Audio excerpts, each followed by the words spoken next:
This CBS News special report is part of our continuing coverage of America at War. Here is Dan Rather. For 24 years, the most famous news anchor on American television was Dan Rather.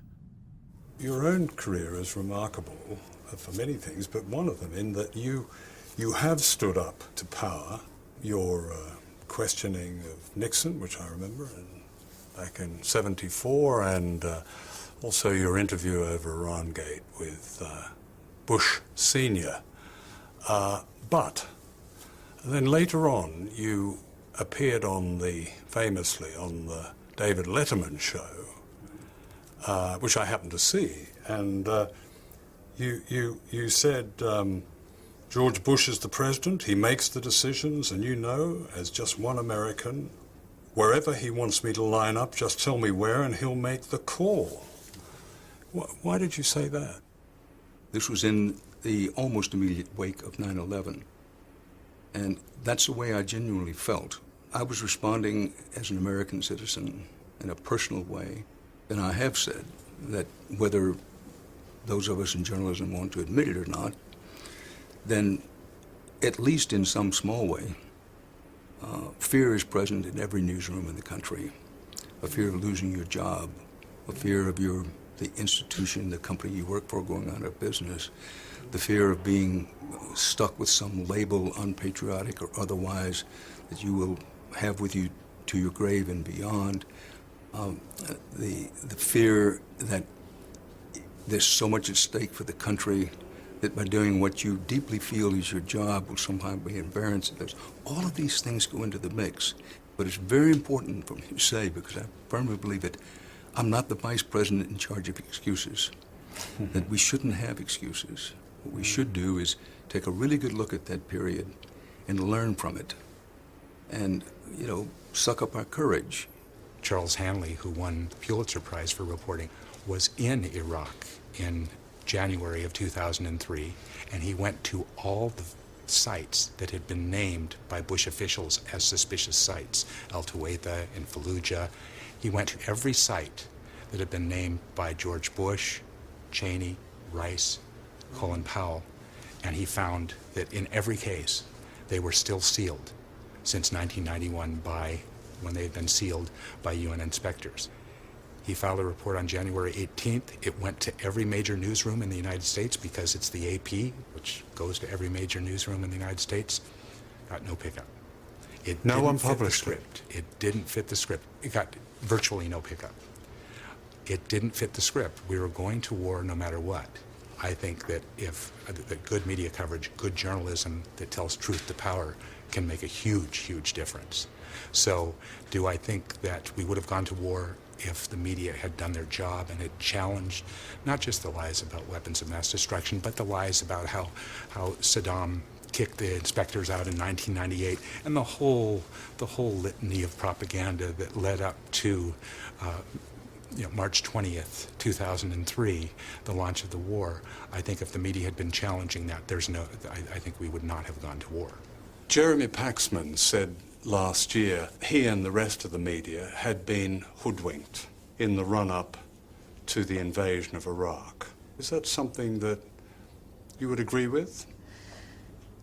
Well, what I think I would say about that is that clearly we did not realise until much later in the day that the weapons of mass destruction were not there. And of course there was the so-called dodgy dossier as well. So there is quite a body of evidence to build up to suggest that the media certainly were taken in by the claims that were coming from government at that point, yes. Why didn't the media get it? Why didn't the BBC get it? I think that we didn't get it partly because of lack of access. If you want to find out what's happening, then you really need to go there and do some first-hand reporting, which wasn't possible in the run-up to the war in Iraq. But the crucial facts were available. The Chief United Nations Weapons Inspector in Iraq, Scott Ritter, gave me this interview 4 years before the invasion. In 1991, Iraq had significant capability in the area of chemical weapons, biological weapons, nuclear weapons production capability, and long-range ballistic missile manufacturing capability. By 1998, the chemical weapons infrastructure had been completely dismantled or destroyed by UNSCOM or by Iraq in compliance with UNSCOM's mandate. The biological weapons program had been declared in its totality late in the game, but it was gone. All the major facilities eliminated. The nuclear weapons program, again, completely eliminated. The long-range ballistic missile program, completely eliminated. All that was left was the research and development and manufacturing capability for missiles with a range less than 150 kilometers, a permitted activity. Everything that we set out to destroy in 1991, the physical infrastructure had been eliminated. So if I had to quantify Iraq's threat in terms of weapons of mass destruction, the real threat is zero, none. The former Chief Weapons Inspector, Scott Ritter, was saying as early as 1998 that Saddam Hussein was completely disarmed. Scott Ritter, I think, appeared in 2003 twice, and once at 3 in the morning on BBC 24 News. He was a vital expert witness, and there were others. Well, I don't know why Scott Ritter didn't appear more, but he clearly did appear at times. That's the question for the BBC. Why weren't those who were Why weren't those witnesses voices heard? Yes. Well, because there were also other voices that we were putting on the air, UNSCOM, Mohammed al-Baradei, Hans Blix. So we were actually listening to those voices. But yeah, I think you've got a good point. You know, why didn't we? It's a question that we asked ourselves afterwards. Why was it that we didn't discover this first, didn't discover the state of Saddam Hussein's weapons of mass destruction? I think what critics of that would say is that the broadcasters, notably the BBC, echoed or amplified the lies told in the run-up to the invasion, rather than investigating itself. What the BBC, though, have a duty to do is to report what governments and their representatives are saying, which we, of course, did. We were just reporting, quite legitimately, the claims that people at the time were making. They weren't legitimate claims, though. They were in the mouths of legitimate leaders, though, and therefore we had a duty to report that. But those leaders, both of them you mentioned, Blair and Bush, have long been discredited. I mean, isn't it the BBC's role, as well as reporting what politicians say, to hold power to account? Of course it is. It's the BBC's duty to scrutinise what it is that people say. We're not there to accuse them of lying, though, because that's a judgment. No, that's not being suggested, that you make a judgment. The point is that it appears now that those important journalistic challenges were never made. It's not up to me to make a judgment. We're there to report what their claims are and hold them up to scrutiny and investigate. In August 2002, ITV reported a warning by Vice President Cheney that Iraq would soon have a nuclear weapon. And that was nonsense. But it was presented uncritically as news. Wouldn't you say that that contributed to the invasion that happened the following March? Well, it might have done, but with respect, not our fault. I mean, I don't believe that you're suggesting, are you, that we should completely dismiss the words of arguably the second most powerful man in the Western world? We reported it. We didn't necessarily agree with it.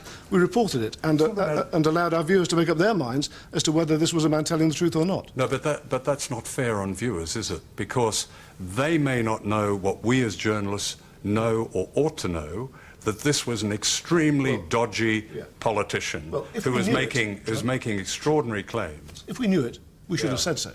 If we didn't know it, we can't. And that applies across everything. But you're absolutely right in one regard.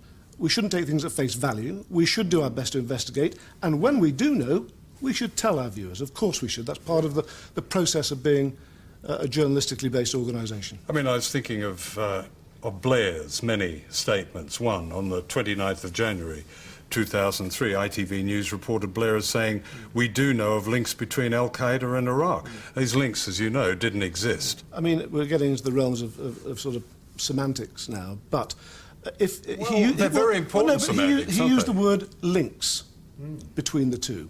Your quotation, not mine. Well, I think that was a quotation from ITV from Tony News. Blair. From Tony Blair. Yeah. Links. Now, links can mean 1,000 things. It doesn't necessarily mean a bond of support, of mutual support. There were no links. Well, look, I'm sitting here across you. You're telling me that. I would say to you, well, show me that there were no links. Show me that they'd never... Show me that they'd never... Even those claiming links said there were no links. Been any communications of any kind between those two organisations. Come on. It's impossible to do that. And he chose his words carefully. And of course... Well, they're not careful. We do know of links between Al-Qaeda and Iraq. Yeah, but the word links could mean 1,000 things, is the point I'm saying here. And you're not suggesting, I'm sure, that we shouldn't have reported what the Prime Minister was saying. You were talking about semantics a little while ago. Well, I find it virtually impossible to believe that Britain could have got away with the invasion of Iraq if the media had been doing its job. When Blair was standing up and saying our policy in the region was to bolster the forces of democracy, I mean, really, the proper reaction to that would have been to burst out laughing. There's simply no history of that at all. Britain has been on the side of authoritarian, repressive regimes. They are our allies. The Omanis, the Saudis, the Egyptians, they are our allies, not the more democratic, more liberal forces in the region. And I think that if journalists had even had a slight interest in looking at the history and in looking at what the government was actually saying at the time or what the evidence was at the time, they would have reported things in such a manner that the government just would not have been able to have got away with what they did.